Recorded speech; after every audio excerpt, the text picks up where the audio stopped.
Periscope. A periscope is an instrument based on the principle of multiple reflections. It is an optical device which enables an observer to view the surrounding objects from a lower level.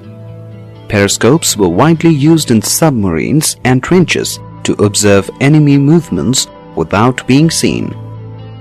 Construction. It consists of a long tube bent at right angles twice as shown in the figure. Two mirrors are fixed in the tube at an angle of 45 degrees near the two openings of the tube. Two mirrors are facing each other and they direct the light from the object to the observer.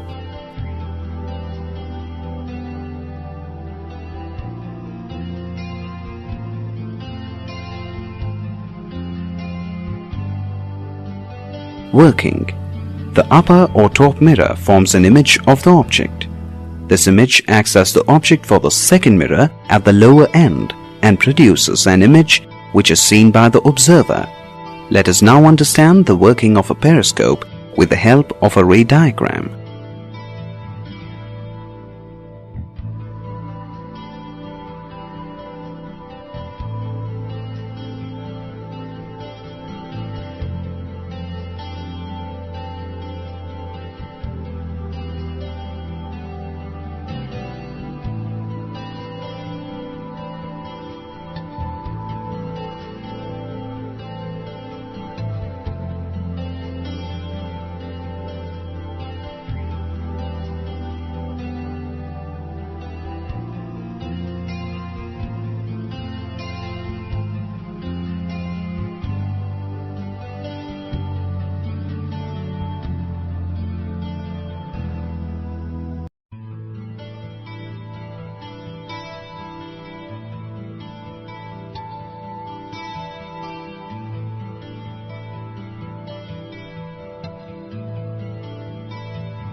We observe in the sky after rainfall? Yes, a beautiful multiple-colored rainbow.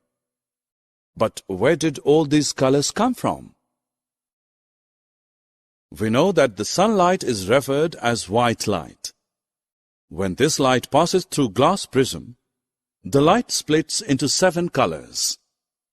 It means that the beam of white light has split up into its constituent colors. Group of these colors represent the spectrum of white light. Therefore, this phenomenon of splitting of white light into its constituent colors is called the dispersion of light. Coming back to the rainbow, we can now say that the dispersion of white light passing through the water droplets formed the rainbow. The colors can be seen in the following order: violet, indigo, blue, green, yellow, orange, and red or vigbure. When a beam of light is incident on the surface of any object? When a light beam is incident on the surface of any object, a part of the light can be reflected by the object, a part of the light can be transmitted. That is, it may pass through the object and get out from the other side, and a part of the light can also be absorbed by the object. The amount of light reflected, absorbed or transmitted depends on the material that the object is made up of. If an object is opaque, then it will absorb and or reflect most of the light back. If it's transparent, more light will be transmitted. Can you think of examples for these two? The surface of a mirror is shiny and opaque, and most of the light rays are reflected from it. On the other hand, glass is an example of a transparent object. It will transmit most of the light. So what is refraction of light? Here's how we define it in simple words. It's simply bending of light when it travels from one medium to another. Yes, if it is incident at this angle, then it goes through at another angle. Now this is not the exact definition as there are a few technicalities involved. Let me explain it to you. Consider a transparent object kept here, say a glass slab. Suppose light travelling through air is incident obliquely on the surface of the glass. What do I mean when I say obliquely? It means slant. It implies that the incident ray is neither parallel nor at a right angle to a specified line. Now this light will bend at the boundary of the two media. Here the two media are air and glass. This bending of light at the boundary of the two media is what we call refraction of light. We see that at this point the light bends. It's not going straight. What are these two mediums called? The medium from where the light is incident is called the incident medium, and the medium where refraction occurs is called a refractive medium. Similarly here as well, the light is travelling from one medium to another medium. It's from glass to air. And here also it is incident at an angle. Since we know that air is a transparent medium, light bends at this boundary and travels through air.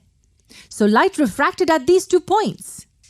Let us draw a line perpendicular to the surface at this point of incidence. This line is also called a normal. What is this angle called? It's called the angle of incidence and is denoted by the letter I.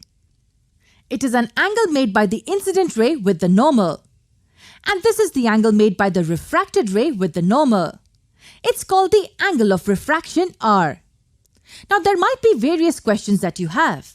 Why does refraction occur? Why does light change its direction after entering another medium at an angle? Why does incident light have to be slant in order to change its direction? Can the refraction occur if the light enters perpendicular to the surface? We will answer all these questions in the coming videos.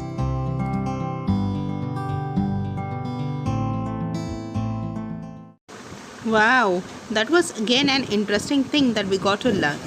Well, we had been knowing about reflection since a long time, but refraction was absolutely new to us.